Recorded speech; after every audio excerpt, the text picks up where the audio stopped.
So initially, when I first started reading these verses, many years ago, I was always thinking like, wow, that is really cold. That this woman, has made her request known that her daughter is grievously vexed with the devil, and he's not answering her, and his disciples are saying, like they're annoyed with her, send her away, send her away, because she basically hooping and holler, making all this noise all around us all day, and we came out of the land, out of our land, into this coast of Tyre and Sidon or Sidon, and for rest, a place of refuge. And here this woman is following us.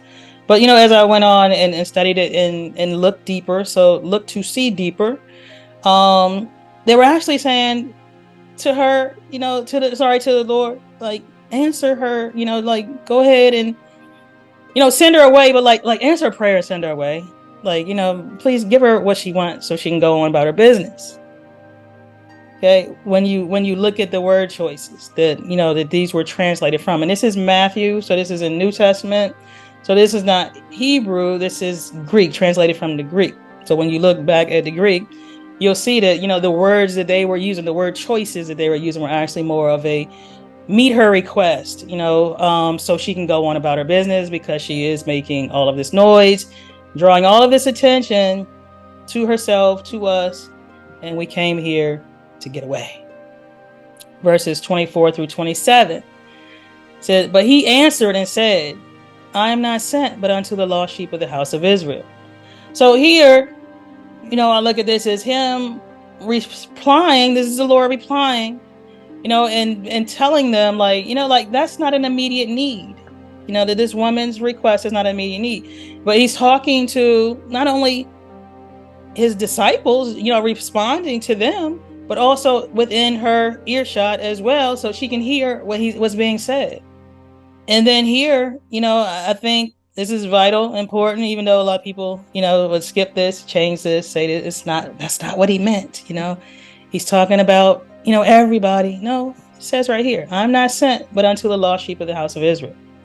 So, and remember, if you don't remember, in other verses, he specifically told his disciples, like while he's here, while he's on the scene, that they are not to go into preaching to the Gentiles. They are to speak to the children of Israel, because we have to remember that during his time, the kingdom had already split after Solomon, which we talked about. Then that northern kingdom basically went astray. They were cast out of the land. Like God just basically got tired of them. They were scattered among all the nations of the earth.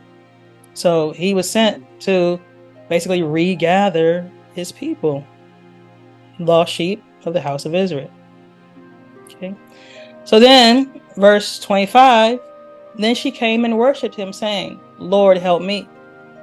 So once again, this woman, strange woman, Canaanite woman, a Gentile woman, and even being a woman, coming to this man, to get her needs met, but it says, then she came and worshiped him. So once again, appealing to that divine part of him. Basically, the way I was looking at it earlier when I read it, I'm like, this woman did her homework. she knew, she heard some things about him. She did her homework. So she came to him, once again, like the verse said, to have her daughter relieved of whatever that was. So his fame had already gone out. The word about him had already gone out. So she worshipped him. And, one person I heard, was talking about this verse, said she spoke his love language. She spoke his love language. Okay. She worshipped him, saying, Lord, help me. So here, I just look at this once again, speaking to this woman's humility, because sometimes, we can ask somebody something and then we don't get the response that we wanted from them. And, so our heart gets a little hard. It gets hardened, and we get an attitude. Okay, the wrong attitude, the bad attitude, ugliness, sets in. I ain't gonna ask them again, kind of thing. But no, like I said, this woman did her homework. She, even from the beginning when she called him, the son of David, to speak to, like I said, his divine nature, whereas his own people rejected him and didn't want to acknowledge who he was. And to this day, people still looking, waiting for the Messiah to come. Said, but here, she worshiped him and saying, Lord, help me. So not even the person that is in need. Well, parents, like if your child needs something, of course, it is like your need, but not the one directly impacted by, this demonic spirit, but her child is. But here once again, like I said, standing in the gap for her daughter, being the intercessor for her daughter on her daughter's behalf. So basically taking on the role of her daughter, presenting herself before the Lord. She worshiped him. So like I said, our focus here is to see deeper. So I'm bringing out all those things that, that the text doesn't, directly say, but as we look at it, and go deeper, we can see the things that I'm talking about. So here, verse 26, but he answered and said, it is not meet to take the children's bread and to cast it to dogs. So here, he's speaking, directly to her now, whereas before he didn't answer her. And then he spoke to the entire group, but not directly to her. But now he is talking to her, and he calls her a dog. Okay, this is what I saw, and have heard preached many times before. But we got to look at it once again. We got to see deeper, look at it in context. So it's not me to take the children's bread. So he once again, he's speaking to his divinity, to his role once again, that I have only come to seek, and to basically restore the lost sheep of the house of Israel. Those are the children. Those are the children of God. And he is the bread of life. So it's not meet to take the children's bread and to cast that to dogs. And the Jewish people, once again, or the children of Israel at this time, anybody that was not of the children of Israel, that was not of the elect, they were strangers, and actually they had a nickname for them, dogs. Okay, it was a derogatory term that they had for other people because they were unclean. All right, and it's mostly because they were not the elect, and then how they kill their food, how they cook their food or didn't cook their food, having blood, people putting blood in, like blood soup and all that kind of stuff that people eat, raw food, all that kind of stuff. That's unclean. And so here, it says dogs on the as the word, verse 26 right there. But it wasn't, if you go back and look at the Greek, behind this word, it wasn't the derogatory term that they would use in that day to refer to a non-Jewish person or a non-Jew, or a Gentile. They would refer to them with another term. But here he basically called her a little puppy. Still to be a dog. But it's a kinder, it was a softer blow. Okay. And I don't know, I just try to imagine his face when he said this. Is like he probably kind of looked at her with like a little smirk or a semi-smile on his face, and then we can look at her response to it. Let's look at verse 27 here. And she said, truth, Lord, yet the dogs eat of the crumbs which fall from their master's table. So she agreed with what he said. Once again, not letting her heart get hard, not taking on an attitude or paying attention to the words that he's saying, but really this woman really stayed focused on her task. And I look at this too, like, being an athlete, if we can stay focused on what we're supposed to do, instead of getting mad at the refs, getting mad at one of your teammates because they didn't do this, didn't do that, getting mad at your coach because your coach didn't speak to you in the kindest way, didn't like tickle your ears, pat you on your back, stay focused on your task, on what you're supposed to be doing.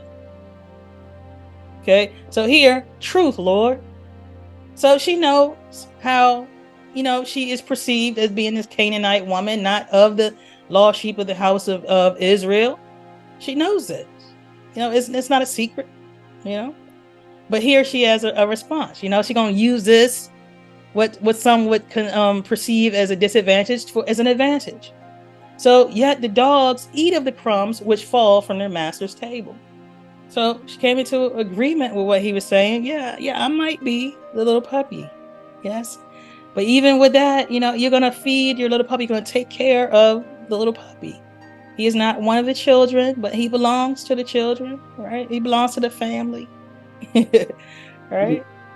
And in this case, we could say she belongs to the human family, right? Her daughter is grievously vexed with the devil. So a human being, you want to take care of another human being, right? And if they part of your group, your clique, your family, whatever, or not. Then Jesus answered and said unto her, O woman, great is thy faith, and be it unto thee even as thou wilt. And her daughter was made whole that very hour. So here, as I said before, when she when she said, then she worshipped him. And I told you that I heard someone say, oh, she spoke his love language. Here, in that verse, verse 27, verse 27, when she said, truth, Lord, and then gave him, yet the dogs eat of the crumbs which fall from their master's table. To me, like that's an ultimate act of faith. She came into agreement with what he said, even though it didn't benefit her at all. She just suffered through the moment of him not answering her, of him not speaking directly to her, probably because she was a woman, and then was making all that noise, causing all of that commotion around them when they went away to rest. Right? But then here, then he calls her a little puppy or a dog, however you want to say it. Puppy's still a dog. Right? Right? But here, even in her being persistent in that, she won his heart. So to me, that was the part in verse 27 where, to me, she spoke his love language. Because we know now, even, with the Lord being gone, but by our faith, be it unto us, whatever, we ask of God when we come to him in prayer, believing that he is able to answer our requests. So then Jesus answered and said unto her, O woman, great is thy faith. Be it unto you, or be it unto thee, even as thou wilt. So whatever it is that you will, because you have faith to believe. Right? Because you have faith to believe. That even the smallest amount, like the Bible says, even mustard seed faith, can move mountains. We cast a mountain into the sea. But here, she was talking about a crumb that falls from the children's table. Just that small piece of that bread. And remember, I said, Jesus being, that bread of life. So her, once again, acknowledging who he is, where